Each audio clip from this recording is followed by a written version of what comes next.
everyone and welcome to OL Expert. This is a geography class and we have already started the fifth chapter. That one is domains of the earth. जिसमें we have already covered lithosphere के two parts अगर divide कर दें lithosphere के तो continents and oceans में divide हो सकता है और बहुत ही डिटेल में हमने 7 कॉन्टिनेंट्स एंड 5 ओशियंस डिटेल में पढ़ चुके हैं. Now the today's topic will be hydrosphere, यानी कि आज हम स्टार्ट करेंगे the second one domain of the earth. That one is hydrosphere.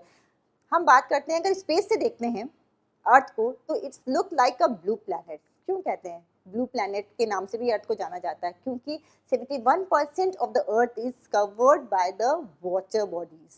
The earth is called the blue planet. More than 71% of the earth is covered with water and only on 29% we have land masses. यानी कि सिर्फ continent कितने portion पे हैं? सिर्फ 29% पे हैं.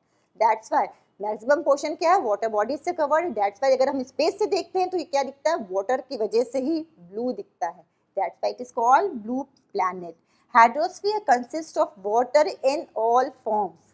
Hydrosphere का मतलब ये नहीं कि सिर्फ वाटर जो सिंपल लिक्विड फॉर्म में है सिर्फ वही आता है हाइड्रोस्फीयर में. नहीं, water in all forms means यानी कि स्नो के रूप में भी आ सकता है, स्नो के फॉर्म में भी आ सकता है, वाटर के फॉर्म में भी आ सकता है और स्लीट या हेल के फॉर्म में भी आ सकता है. सबको ही कंप्राइज करके क्या कहते हैं? हाइड्रोस्फीयर कहते हैं. फाइन. एज कौन कौन से सोर्सेज हैं? सोर्सेज ऑफ वाटर यानी कि कहाँ कहाँ से हमें अवेलेबल है, यानी कि जो अर्थ पे वाटर है या हाइड्रोस्फीयर है वो किस किस रूप में है, किस किस फॉर्म में, किस कौन कौन से सोर्सेज हैं जहाँ से हमें वाटर अवेलेबल होता है, यानी कि वाटर बॉडीज हैं. That one is the running water in oceans and rivers in the lakes. Running water कहाँ है? ओशियंस में भी है और रिवर्स में भी और लेक्स में भी. ये रनिंग वाटर्स हैं. एंड आइस इन ग्लेशियर्स, यानी कि हमने कहा ना अभी बताया आपको कि water in all forms. Running water है तब भी वो हाइड्रोस्फीयर में आएगा और आइस के फॉर्म में भी है जैसे कि ग्लेशियर्स में पाए जाते हैं वो भी क्या है? आपका हाइड्रोस्फीयर में ही इंक्लूडेड होगा. क्लियर. अंडरग्राउंड वाटर यानी कि अंडर सरफेस, यानी कि सरफेस वाटर पे भी है और अंडरग्राउंड वाटर यानी कि अर्थ सरफेस के नीचे भी जो वाटर है वो भी हमारा हाइड्रोस्फीयर में ही इंक्लूडेड होगा. And the water vapour in atmosphere. Atmosphere में भी कुछ परसेंटेज क्या है? वाटर वेपर का होता है. That one will also included in hydrosphere. All comprise the hydrosphere. Clear हुआ? यानी कि हाइड्रोस्फीयर में क्या क्या आ जाएगा? Running water, this one, okay. Then second one is ice, यानी कि ग्लेशियर्स के भी आ जाएंगे. ओके. देन क्या आ जाएगा? Underground water. ये सब क्या है? सब मिल करके ही कंप्राइज होकर के ही हाइड्रोस्फीयर बनता है. Underground water and I can add here atmosphere में जो वेपर है, वाटर वेपर ऑफ एटमॉस्फेयर, वो भी क्या है? सब हाइड्रोस्फीयर में आता है. क्लियर हो रहा है? सबको मिला के ही क्या बनता है? हाइड्रोस्फीयर है. More than 97% of the earth, इतना ज्यादा 91% पे क्या है आपका? वाटर है, हाइड्रोस्फीयर है और सिर्फ 29% पे ही क्या है आपका? लैंड मास यानी कि कॉन्टिनेंट है. 97% जो अर्थ का वाटर है is in the ocean and it is too salty. यानी कि जितना आपका वाटर कितना है? 91% है ऑन द अर्थ सरफेस. 91% है, उसमें से भी 97% जो है वाटर का ओशियन से पाया जाता है. और ओशियन जो वाटर होता है वो क्या होता है? सॉल्टी होता है क्योंकि उसमें सॉल्ट का कंटेंट बहुत ज़्यादा होता है. यानी कि सॉल्टी या कहते हैं ना सॉल्टी है, कैसे मेजर किया जाता है? हाउ कैन वी से कि ये वाटर सॉल्टी और ये नहीं है? पर 1000 ग्राम में आपका कितना आपका रेशियो होना चाहिए सॉल्ट का, that one will be decided कि आपका वाटर सॉल्टी है या नहीं है. Clear. For human use and it is not good for human use. ये सॉल्टी होता है, दैट्स वाई ओशियन का जो वाटर है वो ह्यूमन यूज के लिए नहीं है. हम सिर्फ फ्रेश वाटर ही यूज कर सकते हैं. A large proportion of the rest of the water is in the form of ice sheets. अब क्या है? ये आपका अगर हम ले लेते हैं यहाँ पे क्लियर करते हैं. 91% क्या है आपका, वाटर है। 29% आपका लैंड मास है। ये कहा है ना, ये आपका क्या है, अर्थ सरफेस पे है, अर्थ सरफेस पे। अब ये 91% जो वाटर बॉडीज है उसमें से भी 97% किसमें है, ओशियंस में है। 97% ओशियंस में, यानी कि ये सॉल्टी है, it is not good for human use, यानी कि हम यूज नहीं कर सकते हैं, not, it's a salty one. Fine, now rest of the water in this in the form of ice sheets and glacier. अब कितना बचा इसमें, 3% ही तो बचा है। 97% तो हम यूज ही नहीं कर सकते, it is not good for our health, हमें यूज नहीं कर सकते। सिर्फ 3% ही वाटर हम यूज कर सकते हैं, जिसमें से कि मैक्सिमम पोर्शन क्या है, in the form of ice sheets and glaciers और underground water, and a very small percentage is available as fresh water for human use. अब इसमें से भी 3% में कितना है, उसमें भी आइस शीट निकल जाएगा, यानी कि ग्लेशियर्स में है वाटर, अंडरग्राउंड वाटर है, यानी कि under the surface of the water, ground surface of the earth है, वाटर है, यानी कि वो भी हम यूज नहीं कर पा रहे हैं।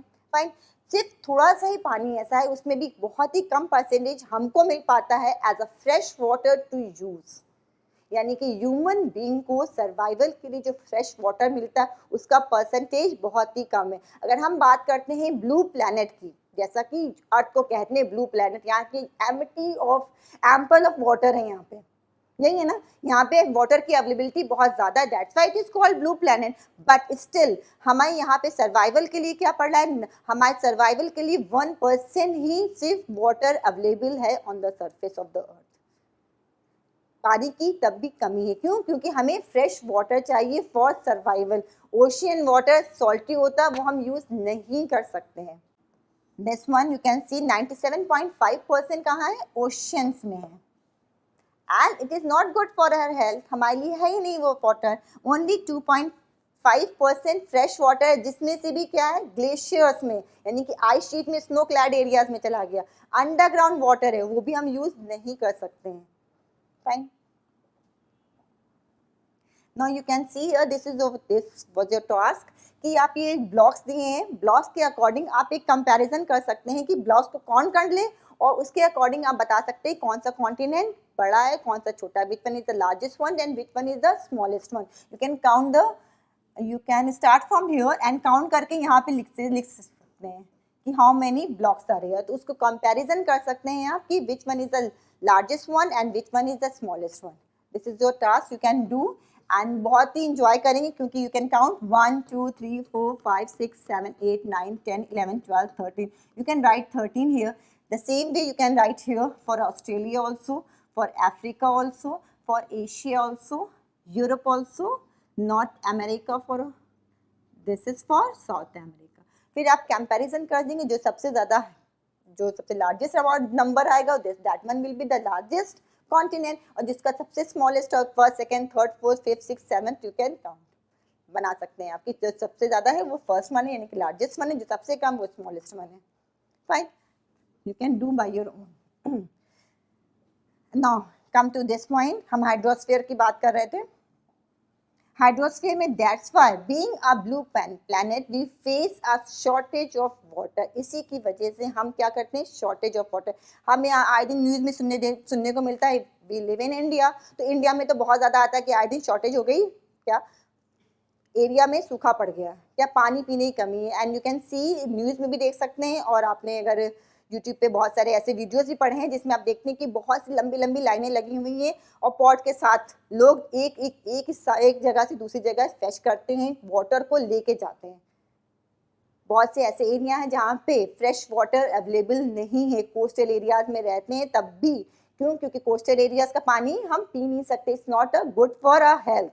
सलाइन वाटर है वो हम यूज नहीं कर सकते, हम यूज कौन सा करते हैं, फ्रेश वाटर। फ्रेश वाटर को पाने के लिए बहुत लंबी लाइन लगा के कहीं दूसरी जगह से हम वो फ्रेश करते हैं। क्लियर हो गया। Now we come to this one, oceans. How many oceans are there in the on earth surface, 5 6 7 8 9, कितने हैं, 5, क्योंकि अभी हमने रिसेंटली प्रीवियस वन क्लास में देखा कि 5 ओशियंस एंड 7 कॉन्टिनेंट्स हैं. एंड 5 ओशियंस में कौन कौन से आते हैं बहुत जल्दी देख लेते हैं. This one is Pacific, first, second Atlantic, first one this one also, third one is Indian ocean, this one is there in your book also, you can see there also, third one, then fourth one, and then fifth one, Southern Ocean and Arctic Ocean. 5 oceans हैं जो कि पूरे जो continents हैं उनको चारों तरफ से सराउंडेड है. मैक्सिमम पोर्शन जो कवर किया है वो किसने किया, ओशन बॉडीज ने किया. फाइन.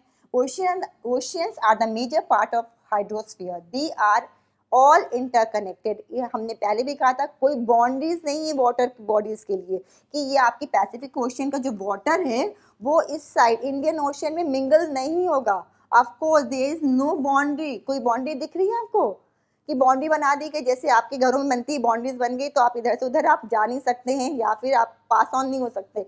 बट यहाँ पे क्या है, वाटर बॉडीज है. वाटर, हम वाटर को भी लिमिट कर सकते हैं, हम बाउंड्रीज बना सकते हैं. But we are talking here for oceans. तो ओशियन में कोई हमने लिमिट नहीं बनाई, कोई बाउंड्री नहीं बनाई. दैट्स वाई जो ये वाटर है, ओशियन वाटर, वो सब इंटरकनेक्टेड है.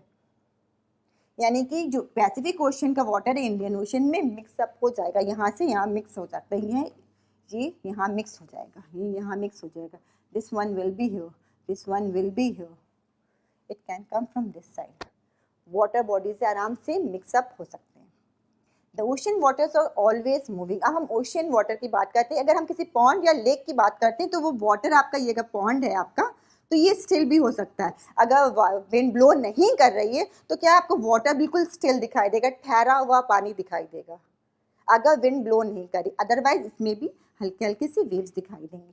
बट ओशन वाटर्स की एक स्पेशलिटी है. अगर हम ओशन देखें यहाँ पे, ये जो ओशन बॉडीज़ हैं ये लार्ज बॉडीज़ हैं और ये हमेशा मूव ऑन होती है, ये स्टिल नहीं होती एज कंपैरिजन टू लेक या पॉन्ड के वाटर. लेक और पॉन्ड के वाटर क्या काम है, स्टिल हो सकते हैं. अगर कोई मूवमेंट, अगर विंड ब्लो नहीं कर रही तो वो स्टिल रहेगा, उसका मूवमेंट नहीं होगा. बट ओशन वाटर्स हमेशा मूव करता रहता है. 3 वेज है जो मूवमेंट होता है ओशन वाटर का, 3 तरीके से होता है. The first one is wave. I can write here.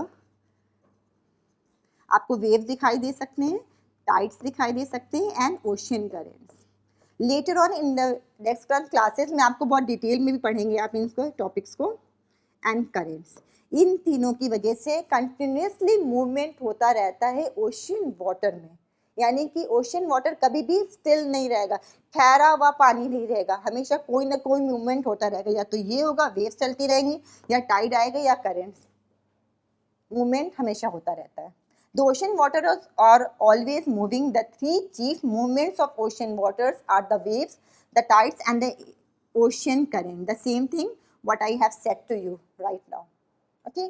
The 5 major oceans are the Pacific Ocean, Atlantic Ocean, Indian Ocean, Southern Ocean, and Arctic Ocean. आपको क्लियर हो गया ना? पिक्चर्स क्लियर है? अगर हम इंडियन ओशन की बात कर रहे हैं तो एग्जैक्ट आपकी इमेज आनी चाहिए इसी एरिया को बिलोंग करना. पैसिफिक ओशियन है तो आपकी क्लियर होना चाहिए कि पैसिफिक ओशियन ये बात कर रहे हैं. अटलांटिक है तो इन कॉन्टिनेंट्स के बीच में जाता है. अटलांटिक यहाँ नहीं आ जाएगा, it will be here between north America, south America, this side आपकी जो इसका वेस्टर्न कोस्ट पे आ जाता है और ईस्टर्न साइड पे अफ्रीका एंड यूरोप को टच करता है. ये क्लियर होना चाहिए scene. The Pacific Ocean is the largest ocean. सबसे जो जैसे हमने कॉन्टिनेंट की बात करी ना कि कॉन्टिनेंट में भी आपका स्पेस के आपके एरिया के अकॉर्डिंग फर्स्ट सेकंड थर्ड होता है. The largest one is Asia, the second one is Africa. ऐसे ही जो ओशियंस हैं 5 ओशियंस हैं, the largest one ocean body है that one is Pacific ocean. Pacific की बात करें अगर हम पैसिफिक ओशियन की बात कर रहे हैं, the largest one.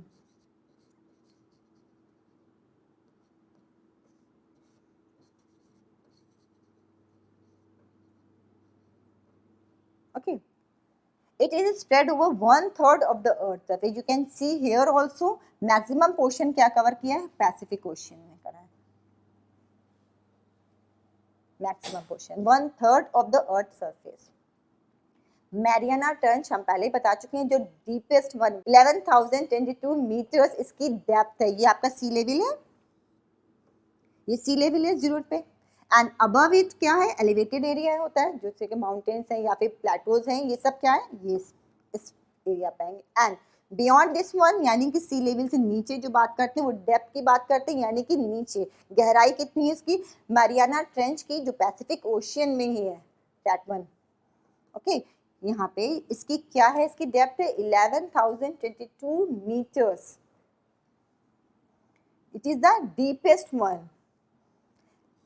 The Pacific Ocean is almost circular in shape. ये अगर हम देखें तो इसका क्या है, सर्कुलर फॉर्म होगा, क्योंकि इस साइड से यानी कि ये north America and South America इस साइड से पूरा सर्कुलर शेप में है पैसिफिक ओशियन। एशिया, ऑस्ट्रेलिया, आप you can see here, map में देख सकते हैं कौन कौन से कॉन्टिनेंट से टच करते हैं। दिस वन एशिया का टच करता है, दिस वन ऑस्ट्रेलिया करता है, एंड दिस साइड अगर करते हैं North America and South America. ये क्या है, इसके टच करते हैं इसको।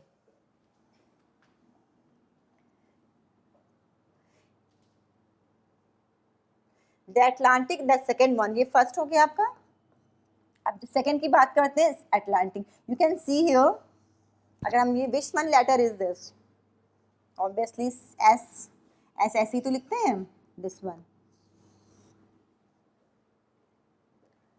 Atlantic Ocean, the second largest, ये है सेकेंड लार्जेस्ट वन है। First one was Pacific and the second one is Atlantic ocean. It is S shape, S shape देखा ना कैसे कहा, this one you can see here exactly. अगर आप भी लगाएंगे, आप भी लिखेंगे अपने बुक पे पेंसिल से, तो you can find it like this only. It is flanked by the North and South America on the western side. Western side पे क्या है, North America and South America, and eastern side पे Europe and Africa. ये आपका north east west side है। अगर हम इसको ऐसे कर दें, सिंपल बना लें, north south east west, eastern side पे यूरोप एंड अफ्रीका आ गया, क्लियर। वेस्टर्न साइड पे north America and South America, clear. This irregular and indented coastline provides ideal location for natural harbors and ports. You can see here this map. यहाँ पे आप देख सकते हैं कि ये बहुत ही इंडेंटेड एरिया है। ये जो पोर्शन है ये आपका हार्बर, नेचुरल हार्बर है। क्यों? क्योंकि जो भी हार्बर्स होते हैं या पोर्ट्स होते हैं, वहाँ पे अगर शिप जा रही है, यहाँ पे जाकर के, यहाँ पे आके आपको ठहरना है, शिप को यहाँ तक की पैसेज कवर करना है, अगर इंटेंडेड हो रही होगा तो यहाँ पे लोकेट करना बहुत इजी हो जाता है। तो ये एरिया जो है सबसे, you can see here also कि ये एरिया चाहे आपको यूरोप से हो ट्रेड के लिए, या फिर आपको अफ्रीका से हो, साउथ अमेरिका से भी हो सकता है, ये आप इंटरकनेक्टेड है। क्योंकि ये सब डेवलप, ये सारे के सारे, ये European country, north America developed countries है। एंड अगर आप इधर से देखें तो ये एशिया से कवर करेगा, अटलांटिक इधर से भी आ जाएगा और इस साइड पे आ जाएगा, इस साइड भी कवर कर लेगा, इस साइड भी कवर कर लेगा, एंड दिस साइड भी कवर कर लेगा। तो ये बहुत ही ज़्यादा बिजिएस्ट रूट है आपका वर्ल्ड का ट्रेड के लिए, ट्रेड एंड कॉमर्स के लिए। This, from the point of the view of commerce, it is the busiest ocean. This one, Atlantic Ocean, is the busiest ocean. क्योंकि यहाँ पे मैक्सिमम यहाँ पे ट्रेड एंड कॉमर्स के लिए बहुत ही ज़्यादा फेवरेबल कंडीशंस हैं। Fine. Then next one is Indian Ocean, जिसका नाम पड़ा है इंडियन कॉन्टिनेंट पे, and it is the only one ocean which is named after any country, क्योंकि इंडिया के नाम पे पड़ा है Indian Ocean. The shape of India is almost triangular. Triangular कैसे क्यों कर रहे हैं? क्योंकि ये बेस है आपका and this one it will be like this, triangular shape है। It is bound by Asia in the north, it is bound in the north का पोर्शन। अगर हम इसको भी देख लेते हैं, क्योंकि हम कोई भी अगर मैप में देख रहे हैं तो डायरेक्शंस देखने के लिए सबसे बेस्ट है, you can mark this one, north south east west, जितने कोऑर्डिनेट पॉइंट्स हैं आप इजीली फाइंड आउट कर सकते हैं। नॉर्थ में क्या है? इंडियन ओशन के Asia, western portion Africa, southern में आपका ये आ जाएंगे कोस्ट, आपके जितने भी ईस्ट वेस्ट साउथ ईस्टर्न जो कंट्रीज हैं वो आ जाएंगे, and Australia also. Fine. The Southern Ocean. अब the next one is Southern Ocean आ जाता है. This one. ये इंडियन ओशन क्लियर हो गया. Pacific first one, then Atlantic हो गया, देन इंडियन ओशन हो गया, and the fourth one is Southern Ocean. इसकी हम बात कर रहे हैं. Okay. Encircle the continent of Antarctica and extend northward to 60 degree. ये अगर आप देख लें तो यहाँ तक की ही है इसका एक्सटेंशन, यानी कि 60 डिग्री है. सदर्न ओशन का एक्सटेंशन कहाँ तक की? सिर्फ 60 डिग्री तक की है. साउथ पोल से है, यानी कि 90 डिग्री से 60 डिग्री. दिस वन एक्सटेंशन है, यू कैन सी. और ये सराउंड किसको करता है? अंटार्कटिका, जो आइलैंड है, 5th लार्जेस्ट कॉन्टिनेंट है, उसको सराउंडेड करता है. Southern ocean. Clear. Now the next one is Arctic. The last one जो है आर्टिक सर्किल है, यानी कि आर्टिक सर्किल को टच करता है, आर्टिक ओशियन करता है, यानी कि नॉर्थ पोल की बात करते हैं. अभी हम साउथ पोल की बात कर रहे थे, 90 डिग्री साउथ पोल की बात कर रहे थे, अब हम ये 90 डिग्री नॉर्थ पोल की बात कर रहे हैं. आर्टिक सर्किल है दिस वन, और यहीं पे आपका क्या है? आर्टिक ओशियन है. Is located within the Arctic Circle and surrounds the North Pole. ये साउथ पोल को सराउंड कर रहा था, that one is North Pole. It is connected with the Pacific Ocean by a narrow stretch of shallow water known as Bering Strait. This one ये stretch कर रहा है Bering straight. It is bound by northern coast by of North America and Eurasia. You can see here Eurasia and North America के touch कर रहा है. तो ये क्या है? ये आपकी ओशियन बॉडीज जो हैं वर्ल्ड की 5, वो देखिए हमने. The first one Pacific, then Atlantic, then Indian Ocean, then Southern Ocean and the last one Arctic ocean.